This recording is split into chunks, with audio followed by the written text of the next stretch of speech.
আমার বড় আপুর নাম ফরিদা।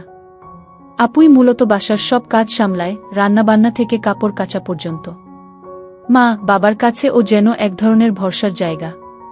সেদিন দুপুরে সবাই ঘরের ভেতর ব্যস্ত ছিল। আমি একা ছাদে উঠে নিজের মতো কিছু একটা করছিলাম, এমন কিছু যা কাউকে দেখাতে চাইনি।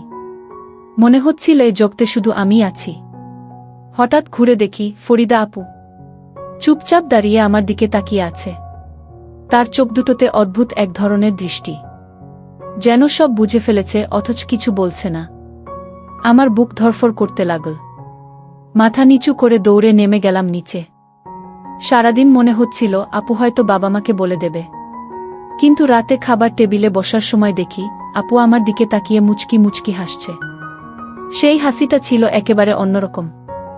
মনে হচ্ছিল ওই হাসির ভেতরেই লুকিয়ে আছে হাজারো কথা, যা আমি বুঝতে পারছি, আবার না ও পারছি।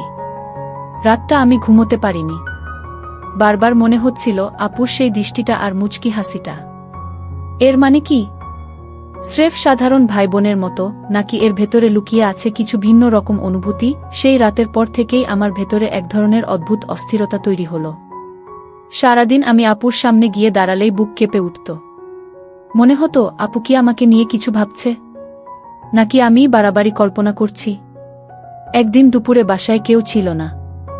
মা বাজারে, বাবা অফিসে, ছোট ভাই বোন স্কুলে। আমি ঘরে বই নিয়ে বসেছিলাম, কিন্তু মন একদম পড়ায় ছিল না। হঠাৎ দরজার কাছে নরম শব্দ হল। তাকিয়ে দেখি ফরিদা আপু।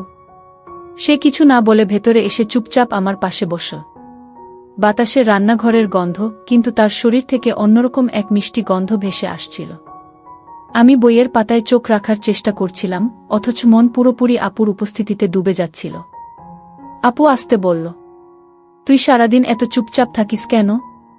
তার চোখ দুটো আমার দিকে স্থির হয়েছিল। আমি উত্তর দিতে পারছিলাম না। বুকের ভেতর শব্দ হচ্ছিল যেন ঢোল বাজছে। আমি বললাম, না তেমন কিছু না আপুগু। আপু হেসে উঠল। সেই হাসিটা ছিল মায়ামাখা, কিন্তু ভেতরে যেন অন্য কিছু লুকানো। ধীরে ধীরে তার হাত আমার বইয়ের উপর এসে পড়ল। আমি অবাক হয়ে তাকিয়ে রইলাম। আপু যেন বুঝতে পারছিল আমার ভেতরের কাঁপুনি। সে আরেকটু কাছে এগিয়ে এলো। আমাকে ভয় পাস না, আমি তোকে কিছু বলবো না। যা দেখেছি তার কণ্ঠে এক ধরনের ফিসফিসানি, যেন শুধুই আমার কানে পৌঁছায়।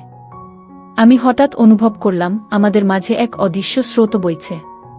কিছুক্ষণ নীরবতা, কেবল আমাদের দুজনের নিঃশ্বাসের শব্দ মিলে মিশে যাচ্ছিল। আমি ধীরে ধীরে চোখ তুললাম, আপুর চোখের সঙ্গে চোখ মিলল। সেই চোখে এক ধরনের গভীরতা, যা আমাকে টেনে নিচ্ছিল অচেনা এক জগতে। আপু মুচকি হেসে বলল, তুই ভাবিস আমি কিছু জানি না? সবই বুঝি। আমি আর নিজেকে সামলাতে পারছিলাম না। সেই মুহূর্তে মনে হচ্ছিল আমরা আর শুধু ভাই বোন নই, এর চেয়ে ভিন্ন, আরও গভীর কোনো সম্পর্কের দিকে এগিয়ে যাচ্ছি। তারপর আপুর হাত আমার হাতটা শক্ত করে চেপে ধরল। আমার শরীর কেঁপে উঠল। বুকের ভেতর জমে থাকা অস্থিরতা হঠাৎ যেন ঝড় হয়ে বেরিয়ে এল। সেদিন দুপুরটা আমাদের জীবনের প্রথম রোমাঞ্চকর মুহূর্ত হয়ে রইল, যেখানে আর কোনো শব্দ ছিল না, ছিল শুধু চোখের ভাষা, নিঃশ্বাসের ভেতর মিশে যাওয়া কাঁপুনি, আর এক ধরনের নিষিদ্ধ আবেগ। সেদিন দুপুরে হাত ধরার পর থেকে আমার ভেতরে এক অজানা উত্তেজনা তৈরি হয়েছিল। মনে হচ্ছিল পৃথিবীটা যেন একেবারে নতুন হয়ে গেছে। কিন্তু সেই মুহূর্তটা হঠাৎ করেই শেষ হয়ে গেল। মা বাজার থেকে ফিরে আসায় আপু দ্রুত উঠে দাঁড়িয়ে স্বাভাবিক ভঙ্গিতে কাজকর্মে ব্যস্ত হয়ে গেল। আমি স্তব্ধ হয়ে বসে রইলাম, বুকের ভেতর ঢেউয়ের মতো কাঁপুনি থামছিল না। সেই দিনটার পর থেকে আমাদের মধ্যে এক অদ্ভুত পরিবর্তন এলো। আগে আপু আমাকে ছোট ভাই হিসেবে দেখত, কিন্তু এখন তার দৃষ্টির ভেতর লুকিয়ে থাকত অন্য কিছু। যখনই আমি পড়ার টেবিলে বসি, আপু অকারণে এসে পাশে দাঁড়িয়ে থাকে। রান্নাঘরে গেলে দেখতাম সে ইচ্ছে করেই কথা বলে আমাকে কাছে টেনে নিচ্ছে। একদিন বিকেলে সবাই উঠোনে গল্প করছিল, আর আমি ছাদের রেলিংয়ে হেলান দিয়ে বসেছিলাম। হঠাৎ টের পেলাম পেছন থেকে আপু এসে দাঁড়িয়েছে। আমি ঘুরে তাকাতেই সে মুচকি হেসে বলল, তুই আমাকে ভয় পাস কেন? আমি তোতলাতে তোতলাতে বললাম, না আপু, ভয় না। মানে কি? আপু ধীরে ধীরে এগিয়ে এসে একেবারে আমার কানের কাছে ফিসফিস করে বলল, তোর চোখে সব লেখা থাকে গু। সেই মুহূর্তে আমার শরীর কেঁপে উঠল। বাতাসে হালকা শিউলি ফুলের গন্ধ ভেসে আসছিল, আর আপুর নিঃশ্বাস মিশে যাচ্ছিল আমার গালে। আমি অনুভব করলাম এই দূরত্বটা আর আগের মতো নেই। আমরা দুজনেই দীর্ঘ সময় চুপচাপ দাঁড়িয়ে রইলাম। কোনো কথা ছিল না, শুধু দুজনের চোখে এক অদৃশ্য টান। এরপর থেকে ছোট ছোট ঘটনাগুলো আমাদের কাছে রোমাঞ্চকর হয়ে উঠতে লাগল। একদিন বিদ্যুৎ চলে গেলে ঘর অন্ধকার হয়ে যায়। আমি টেবিল থেকে টর্চ নিতে যাচ্ছিলাম, হঠাৎ আপু আমার হাত ধরে ফেলল। তার হাতের উষ্ণতা শরীরের ভেতর দিয়ে ছড়িয়ে পড়ল। অন্ধকারে শুধু তার চোখের ঝিলিক টের পাচ্ছিলাম। আরেকদিন বৃষ্টির দিনে ছাদে দাঁড়িয়েছিলাম আমি। হঠাৎ দেখি আপু ভিজে কাপড় শুকাতে এসেছে। ওর ভেজা চুল থেকে ফোঁটা ফোঁটা পানি ঝরছিল। আমি মুগ্ধ হয়ে তাকিয়ে রইলাম। আপু তাকাতেই চোখাচোখি হলো, আর দুজনেই অকারণে হেসে উঠলাম। আমার মনে হচ্ছিল আমাদের ভেতরে এক অচেনা সম্পর্ক তৈরি হচ্ছে, যা ভাষায় বোঝানো যায় না। ভাইবোন হিসেবে আমাদের বন্ধন ছিল, কিন্তু এখন সেটা ধীরে ধীরে এক অদৃশ্য সীমা অতিক্রম করছে। এক রাতে সবাই ঘুমিয়ে পড়ার পর আমি বারান্দায় বসেছিলাম। হঠাৎ দরজার শব্দ হলো। দেখি ফরিদা আপু। সে চুপচাপ এসে আমার পাশে বসল। তার চোখ দুটোতে অদ্ভুত শান্তি, কিন্তু ভেতরে যেন আগুন জ্বলছে। সে ধীরে বলল, আমাদের দুজনের মাঝে যা হচ্ছে সেটা কাউকে বলা যাবে না। তুই কি পারবি গোপন রাখতে? আমি কিছু বলতে পারছিলাম না, শুধু মাথা নিচু করে সম্মতি জানালাম। আর সেই মুহূর্তে আমাদের নীরব বোঝাপড়া জন্ম নিল। আমরা দুজনেই জানি এই সম্পর্ক আর শুধু ভাইবোনের সীমায় বাধা নেই, এর ভেতরে এক অদৃশ্য রোমান্স জন্ম নিচ্ছে। সেদিন রাতটা আমাদের জীবনের নতুন অধ্যায়ের শুরু হয়ে রইল।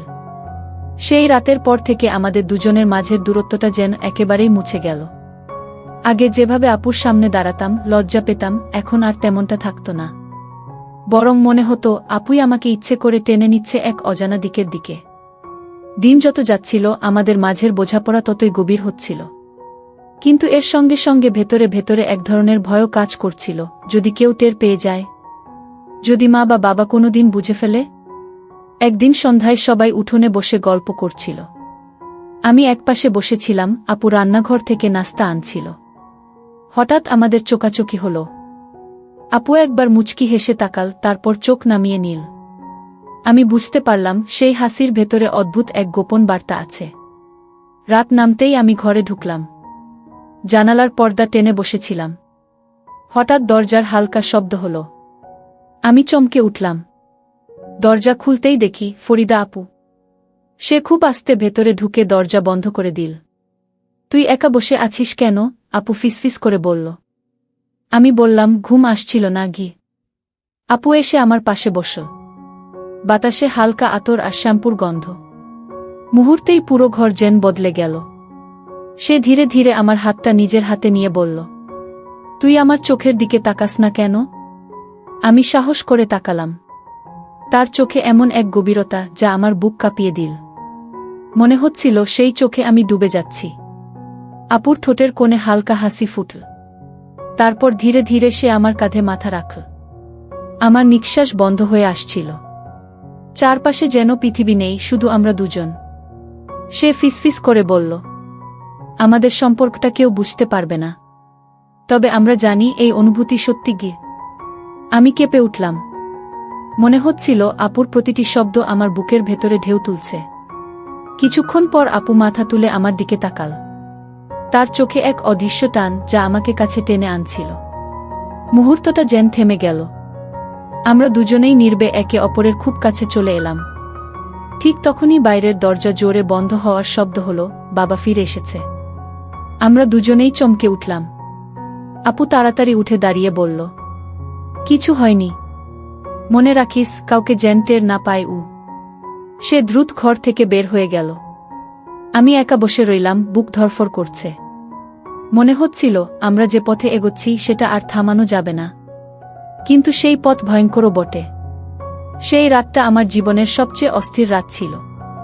আমি বুঝে গেলাম আমাদের সম্পর্ক আর ভাইবোনের সীমায় নেই। এটা আস্তে আস্তে রোমান্টিক বাঁধনে জড়িয়ে যাচ্ছে। আর সেই বাঁধন যতই লুকানো থাকুক, একদিন না একদিন আমাদের পুরোপুরি গ্রাস করবে।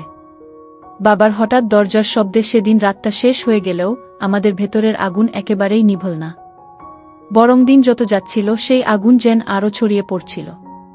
পরদিন সকালে সবাই যখন ব্যস্ত, আমি চুপচাপ বারান্দায় দাঁড়িয়েছিলাম। হঠাৎ দেখলাম ফরিদা আপু কাপড় মেলতে এসেছে। সূর্যের আলোয় তার মুখে অদ্ভুত একটা লাবণ্য ঝলমল করছিল।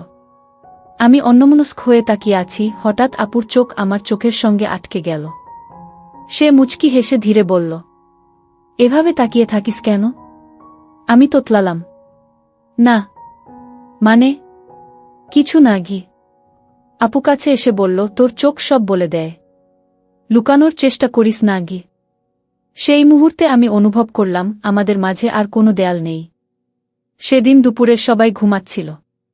গরম হাওয়া বইছিল, চারপাশ নিস্তব্ধ।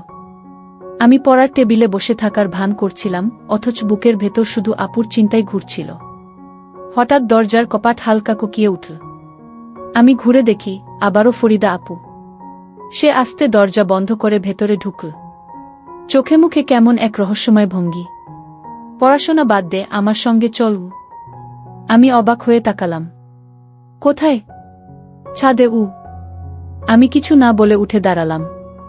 আমরা দুজন নিঃশব্দে সিঁড়ি ভেঙে ছাদে উঠলাম। চারপাশে কেবল রোদের আলো আর হালকা বাতাস। আপু এসে রেলিংয়ের পাশে দাঁড়াল। বাতাসে তার চুল উড়ছিল। আমি মুগ্ধ হয়ে তাকিয়েছিলাম। হঠাৎ আপু ফিরে আমার দিকে তাকাল। সেই দৃষ্টিতে যেন অদৃশ্য এক টান ছিল। সে আস্তে এগিয়ে এসে আমার হাতটা নিজের হাতে নিল। আমার শরীর কেঁপে উঠল। ভয় পাস না, আমি তোর গু। এই শব্দগুলো আমার বুকের ভেতরে ঝড় তুলল। আমি চুপ করে দাঁড়িয়ে রইলাম, শুধু অনুভব করলাম আমাদের দুজনের নিঃশ্বাস এক হয়ে যাচ্ছে। হঠাৎ আপু আরও কাছে এসে ফিসফিস করে বলল, আমাদের এই গোপন সম্পর্ক কেউ যেন বুঝতে না পারে। কিন্তু মনে রাখিস, এই অনুভূতি কখনো মিথ্যে নয়। তার চোখের ভেতর এত গভীর টান ছিল যে আমি আর তাকাতে পারছিলাম না। মাথা নিচু করতেই আপু আমার কাঁধে আলতো হাত রাখল। সেই ছোঁয়া আমাকে কাঁপিয়ে দিব। আমরা যখন ছাদে দাঁড়িয়ে, ঠিক তখনই হঠাৎ নিচ থেকে মায়ের ডাক ভেসে এল, ফরিদা, কোথায় গেলি? আমরা দুজনই চমকে উঠলাম। আপু দ্রুত আমার হাত ছাড়ল, চোখের ইশারায় বল, কিছু বলিস না গি। তারপর সিঁড়ি দিয়ে নেমে গেল, যেন কিছুই হয়নি। আমি একা দাঁড়িয়ে থাকলাম ছাদের রেলিং ধরে। বুকের ভেতর ধুকপুকানি থামছিল না। মনে হচ্ছিল আমরা যতই গোপন রাখতে চাই, এই সম্পর্কটা ধীরে ধীরে এমন জায়গায় যাচ্ছে যেখান থেকে আর ফেরা যাব। সেদিন রাতে আমি আবার বারান্দায় বসেছিলাম। হঠাৎ পেছনে হালকা শব্দ হলো। ঘুরে দেখি ফরিদা আপু দাঁড়িয়ে আছে। সে আস্তে এসে বলল, আজ সারাদিন তোকে না দেখে থাকতে পারলাম না গি। আমার বুকের ভেতর কেমন করে উঠল। আপু কাছে এসে বলল, প্রতিশ্রুতি দে, তুই কখনো আমাকে ছাড়বি না গি। আমি এক মুহূর্তও দেরি করিনি। মাথা নাড়িয়ে বললাম, কখনো না গি। আপুর চোখ ঝিলমিল করে উঠল। সে আস্তে আমার হাতের আঙুলগুলো জড়িয়ে ধরল। সেই মুহূর্তে মনে হচ্ছিল আমরা পৃথিবীর সব নিয়ম ভেঙে এক অজানা জগতে ঢুকে পড়েছি। আর সেদিন রাতেই আমাদের সম্পর্কটা শুধু রোমাঞ্চ নয়, গভীর আবেগের বাঁধনে বেঁধে গেল। সেদিন রাতের প্রতিশ্রুতির পর থেকে আমাদের ভেতরে এক অদ্ভুত শান্তি নেমে এলো। মনে হচ্ছিল আমরা দুজনেই বুঝে গেছি, এ পথ থেকে আর ফেরার কোনো উপায় নেই। কিন্তু সেই শান্তির আড়ালে লুকিয়েছিল ভয়। ভয়, যদি কেউ টের পেয়ে যায়। পরদিন সকালে আমি পড়ার ভান করে টেবিলে বসেছিলাম। বইয়ের পাতায় চোখ রাখলেও মন ছিল একেবারে অস্থির। বারবার মনে হচ্ছিল, গত রাতের প্রতিশ্রুতিটা কি সত্যিই রাখা সম্ভব? ঠিক তখনই দরজার পাশে হালকা শব্দ হলো। আমি তাকিয়ে দেখি ফরিদা আপু। সে হেসে ভেতরে ঢুকল, হাতে এক কাপ চা আমার টেবিলে রেখে বলল, পড়াশোনায় মন নেই তাই না? আমি অবাক হয়ে তাকালাম। আপুর চোখ দুটো যেন আমার মনের ভেতরটা পড়ে ফেলছে। তুই আমার চোখ থেকে কিছু লুকাতে পারবি না ঘে। তারপর সে চুপচাপ আমার পাশে বসে পড়ল। চায়ের কাপ থেকে ধোঁয়া উঠছিল, আর তার হাত আলতোভাবে আমার হাত ছুঁয়ে গেল। সেই ছোঁয়া আমাকে পুরো শরীর কাঁপিয়ে দিল। সেদিন দুপুরে মা বাবা ঘুমাচ্ছিলেন। ছোটরা স্কুল থেকে ফিরেছে, খেলতে গেছে উঠোনে। বাড়ি জুড়ে এক ধরনের নিস্তব্ধতা। আমি বারান্দায় দাঁড়িয়েছিলাম, হঠাৎ আপু এসে পাশে দাঁড়াল। তার কাঁধ আমার কাঁধে ছুঁয়ে গেল। বুকের ভেতর ধকধকানি শুরু হলো। সে ধীরে ধীরে বলল, তোকে ছাড়া আমার এখন এক মুহূর্ত ভালো লাগে না। আমি কিছু বলতে পারছিলাম না, শুধু তার দিকে তাকিয়ে রইলাম। হঠাৎ আপু আমার হাত ধরে টেনে ভেতরের ঘরে নিয়ে গেল। দরজা ভেজিয়ে দিয়ে বলল, এখানে কেউ আসবে না। আমার বুক ধড়ফড় করছিল। আপু সামনে দাঁড়িয়ে চোখের দিকে তাকাল। তার দৃষ্টিতে অদৃশ্য আগুন। ধীরে ধীরে সে আমার কাছে এগিয়ে এলো। আমি নিঃশ্বাস ফেলতে ভুলে যাচ্ছিলাম। হঠাৎ করেই দরজার বাইরে থেকে ছোট ভাইয়ের ডাক শোনা গেল। আপু, মা ডাকছে। আমরা দুজনেই চমকে উঠলাম। আপু দ্রুত আমার হাত ছাড়ল, যেন কিছু হয়নি এমন ভান করে বাইরে চলে গেল। আমি একা বসে রইলাম, বুক ধুকপুক করছে। মনে হচ্ছিল আমরা ধরা পড়ে যাচ্ছিলাম অল্পের জন্যই। সেদিন রাতে আমি বারান্দায় বসে আকাশের দিকে তাকিয়েছিলাম। মনে হচ্ছিল এই গোপন বাঁধন একসময় আমাদের ধরা খাওয়াবে। কিন্তু ভেতরের টান এত প্রবল যে দূরে সরে যাওয়া অসম্ভব। ঠিক তখনই পেছনে হালকা শব্দ হল। ঘুরে দেখি, আবার ফরিদা আপু। সে আস্তে এসে আমার পাশে বসল, তারপর বলল, আজকে খুব ভয় পেয়েছিলাম। যদি সত্যি কেউ টের পেত। আমি চুপ করে রইলাম। কিছু বলার ভাষা ছিল না। আপু ধীরে ধীরে আমার হাত ধরল। যাই হোক না কেন, আমি তোর কাছ থেকে দূরে যেতে পারব না গে। তার চোখে জল চিকচিক করছিল। আমি অবাক হয়ে তাকালাম।